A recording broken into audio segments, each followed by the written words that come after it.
Sunshine, sunshine, sunshine. I think I found it now. What I've been looking for. Isn't it beautiful? It's got my head all up. Hello all, అందరూ ఎలా ఉన్నారు? మేమైతే బాగున్నాము. మీరింకా బాగుండాలని ఆ భగవంతుడిని మనస్ఫూర్తిగా కోరుకుంటున్నాను.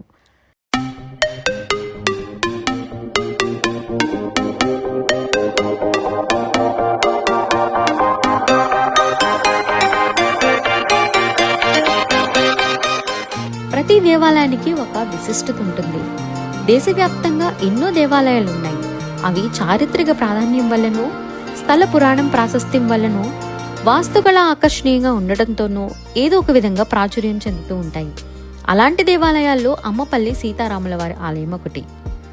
హైదరాబాద్ నుంచి బెంగళూరు వెళ్లే మార్గంలో శంషాబాద్కి అతి సమీపంలో అమ్మపల్లి గ్రామంలో వెలిసిన క్షేత్రం ఇది. శ్రీ సీతారామచంద్ర స్వామి వారి దేవాలయం. హైదరాబాద్కి అతి సమీపంలో వెలిసిన మరో పురాతన పుణ్యక్షేత్రం ఇది. అర్చకుల సమాచారం ప్రకారం సుమారు 11వ శతాబ్దంలో వేంగి రాజులు ఈ ఆలయాన్ని నిర్మించారు. 800 సంవత్సరాల చరిత్ర గల ఈ దేవాలయాన్ని సందర్శించడం నిజంగా మన పూర్వజన్మ సుకృతమే.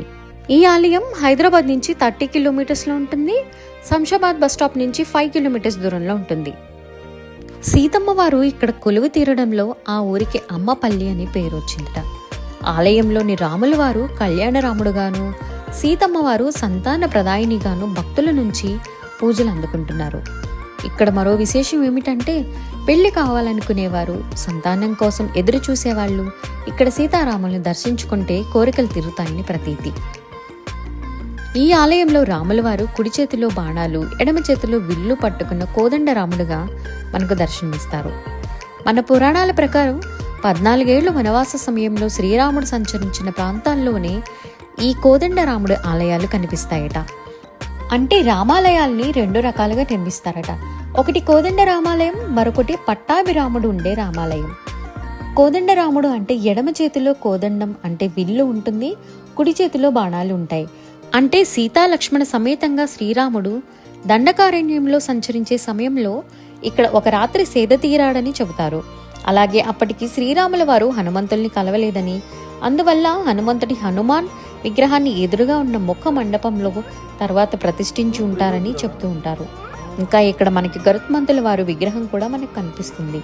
అంతేకాకుండా ఈ ఆలయ ముఖ మండపంలో కూర్మ ఉండటం వల్ల ఈ క్షేత్ర దర్శనం మోక్షాన్ని ప్రసాదిస్తుందని భక్తుల విశ్వాసం.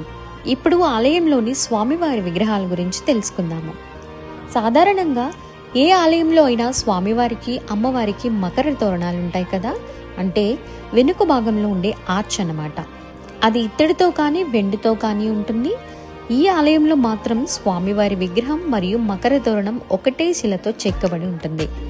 అంటే రాముల వారి విగ్రహం, ఆయన వెనుక ఉన్న మకర తోరణం ఏకశిలతో చేసింది. అలాగే సీతమ్మ వారి విగ్రహం, సీతమ్మ వారి మకర తోరణం కలిపి ఏకశిలతో చేసింది.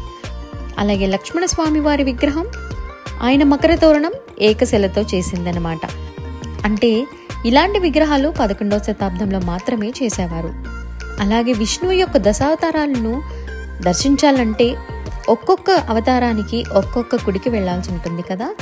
ఈ ఆలయానికి వెళ్తే విష్ణుమూర్తి దశావతారాలను చూసినంత ఫలితం వస్తుంది.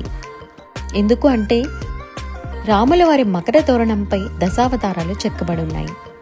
అలాంటి విశిష్టత కలిగిన ఆలయాలు భారతదేశం మొత్తం మీద 7-8 ఆలయాలు మాత్రమే ఉంటాయి.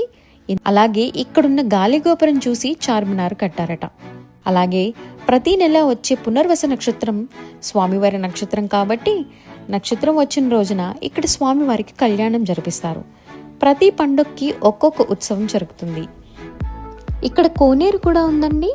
మేము వెళ్ళిన టైంలో షూటింగ్ జరగడం వల్ల మేము షూట్ చేయలేకపోయాము.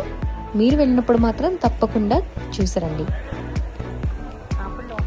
సంక్రాంతి, అన్నమయ్య, విక్రమ్, రెబల్, ఇంకా రీసెంట్గా వస్తున్న రాజాసాబ్ మూవీ కూడా ఇక్కడే షూట్ చేశారట.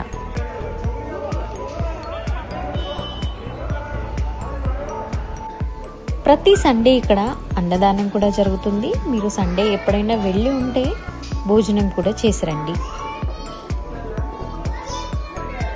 ఇక్కడున్న కోనేరు కూడా 500 సంవత్సరాల చరిత్ర ఉంది.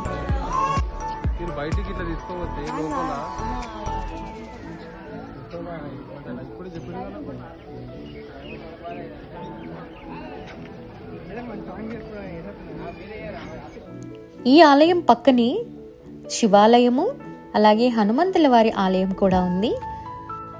తప్పకుండా దర్శించుకోండి. మేమైతే ఈరోజు స్వామివారిని దర్శించుకుని వచ్చాము. మీరు కూడా తప్పకుండా వెళ్ళి దర్శించుకోండి. మరో మంచి వీడియోతో మళ్ళీ కలుద్దాం.